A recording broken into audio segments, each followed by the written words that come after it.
Okay, so for him, still talking about the transfers, and interestingly, guys, I mean, one of the hottest prospect that came out from the World Cup was Rodri, and he is in the transfer quagmire.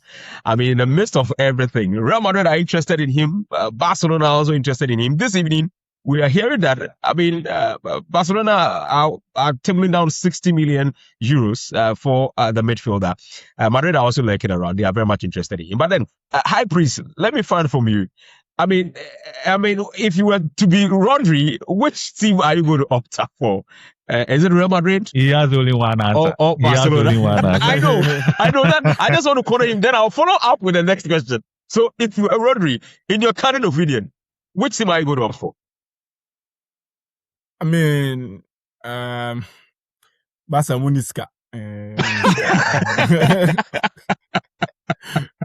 let's get that out of the way. But I think like natural fit, like Okay. a place that he just goes in and it's just like, oh, I already know the system, and that I don't have to adjust a lot. Will be like Barcelona for sure. I mean, the Barcelona plays like just the way like the Spanish national team plays. So in terms of like fit, that's just going to be a place where he goes in, he knows the players, he's going to feel comfortable. There are no tensions, there are nothing for him to resolve. He goes in day one and then he gets playing time. I mean, I don't know when De Jong is coming back.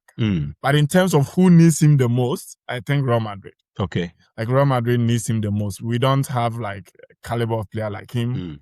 And I think we just need to get somebody like. As to whether Perez really wants to get him, I don't think so. I think the politics of this is affecting it much more than the price tag. Okay. Like when you look at the economics of it, like Madrid has sold almost like we have raked in almost like 240 million euros from like player transfers out just this season. So when people hear Madrid is signing Diomande, and I was like, we are still net positive. We've sold so many players like Nico Paz and all those people have gone for 60 million.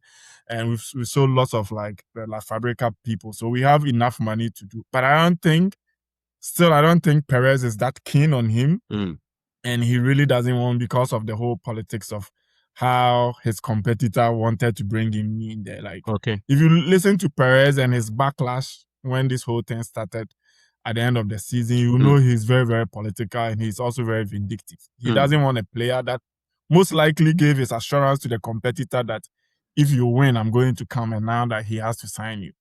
And I also don't know if Mourinho is as keen on him as possible. Everybody understands, and that's the problem with Madrid. We can all understand that this is what we need to do to solve, but nobody really wants to do it. And that's where, like, when he came and he signed Tchouaméni to that long term, I was like, okay, this is not going to work. We, in the mode of like what Lampard plays and what Mourinho has been playing in his double pivot and all those things, it's very clear. Rodri upgrades that role over what Tchouaméni is going to play. Valverde is going to be the next person that is going to play exactly like the mode of like what I was saying. Calibrianchi is going to be the legs is going to be what Valverde plays, and you need somebody else to be able to control. And I don't think Tchouaméni, as good as he is defensively, doesn't know how to slow the game and dictate play from the middle. So who actually needs him is Real Madrid. Where will he fit easily and not deal with the backlash of Ballon d'Or and all those kind of things and the Vini and the whole politics of it is Barcelona. But again, Barcelona doesn't have money. I mean, Philip Comun to me signing and Rodri no bit my sign.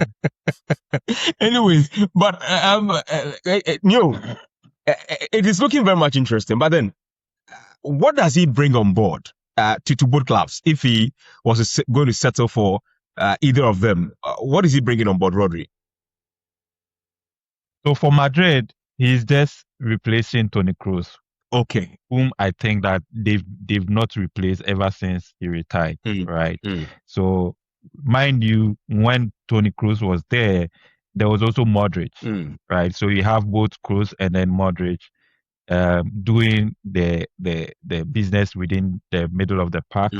One can go forward, one can just stay back and dictate the play, be able to cancel all the passing lanes and then all that. And then at the time we have Casemiro doing the leg work, running around, pulling down trees and then all that, right? As for who can do those Casemiro job, there are a lot of people. Okay. A lot of people can do that. That one you don't need a lot of brain power.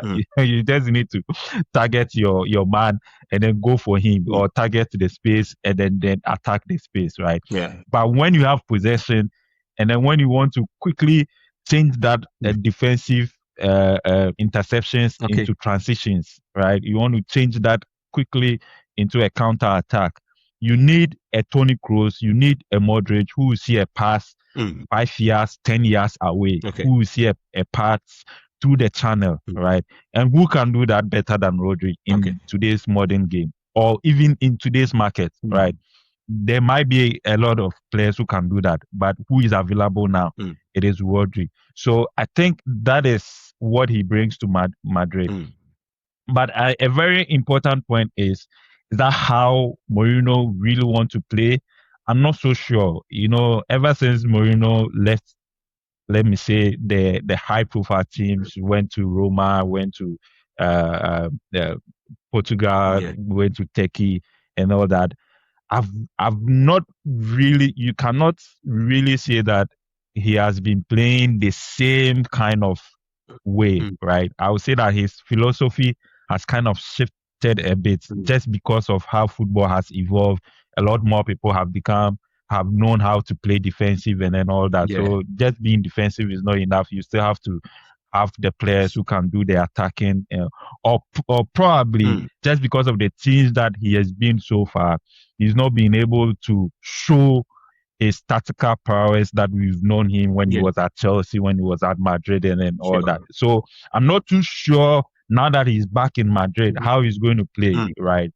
And so that is the other thing, that maybe he's not, even though he can do the job, Mourinho thinks that the players that they have currently are also capable of doing it without over elaboration. You know that Mourinho doesn't like that over elaboration that is done in Barcelona. You take the ball, you take three touches before you pass. He doesn't like that. He is more like a touch and go. Once you get you make the interception, find the next pass and then go. So that is kind of what is weighing in. For Barcelona, it's an easy fit. I was looking at the Spanish lineup at the just ended World Cup. And then when you see where Rodri was playing, you realize that he formed the spine of that Spanish team, right? You have Kubasi at the back. Rodri himself was in the middle. If Ferran Torres came in, he would just be around the same. If Pedri and Gavi were in, it would just be the three that would be in the middle. It's kind of natural. So he knows them. It's a natural fit. Exactly. And then there's Lamine Yamal in front of him, and then Dani Olmo as well. So for him to slot it into Barca will just be a very easy way to deal with. I don't know if it would change anything or it will add anything extra to what Barca are doing. Maybe it's just experience, because right now, in terms of when it comes to Barca, what they want to do is that they want to now get back into the latter stages of Champions League, getting into the semi-finals, getting into the final. That's where they've been lacking. So maybe that is what Rodri brings into this Barcelona team, because they have fantastic players, but at the latter stage of the Champions League, you see that the inexperience is really telling. So that is what he brings to the Barca team. But for the Madrid team, it is he replacing someone like Toni Kroos and then Modric, whom Madrid have not been able to replace ever since they left. So whatever place that he ends up getting into, I think is going to be win for both teams. I don't think he's going to be a title decider, or he's going to change maybe the power shift in terms of who is going to win the title or anything like that. But let's see what it looks like. Currently, as it stands, it looks like it is tilting towards Barca.